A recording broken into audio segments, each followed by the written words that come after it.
السلام عليكم ورحمة الله وبركاته. مرحبا بمتابعينا ومشاهدينا الكرام في هذه الإطلالة الجديدة من هذا الفضاء، واللي نتمنى تروقكم، ودائما نأمل ونطمح بأنكم تجاوبوا معنا وتقبلوا على اعتبار الظروف أحيانا يعني كيقول لك من وحي المرحلة هي هذه فضاء مفتوح، ونتمنى الصوت يكون كيوصل في إطار هذا الانفتاح هذا الخيرات ديال مولانا شجر الزيتون الوريفة وزقزقة العصافير من حولنا، بالصلاة والسلام على الحبيب المصطفى محمد البشير النذير السراج المنير. نحمد الله ونشكره حق الحمد والشكر والثناء، ونمشيو للمحور ديال الحلقه اللي غادي نعاودوا ناكدوا بانه ماشي تكرار، ولكن دائما كنستندوا للمعطيات الجديده.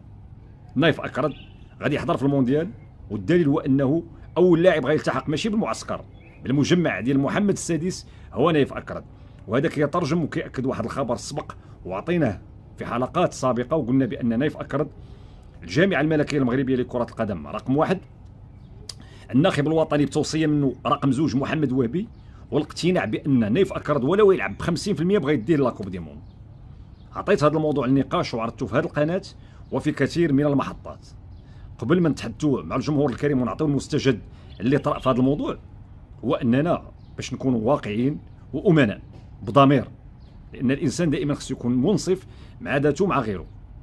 لا ما كنتيش كتوخى العدل والانصاف في التقييم مع اكس وايكغي بنفس المعايير، راه كتكون واحد الانسان ما بغيتش نقول ظالم والعياذ بالله، ولكن ما كتبقاش عندك مصداقيه. حنا كنا تنلوموا الناخب السابق وليد الركراكي على واحد المعيار كان تيعملوا هو معيار عطيو الحب، عطيو العاطفه، الحاله الاستثنائيه والعائله والاجواء.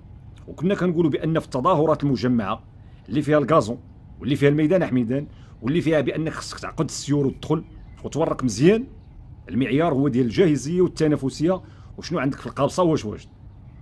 اليوم انا كتبان مؤشرات بان زوج ديال اللعابه جارين الناخب الوطني للسياق ديال تكرار ما فعله وليد الركراكي وفي نفس المركز نايف اكرد.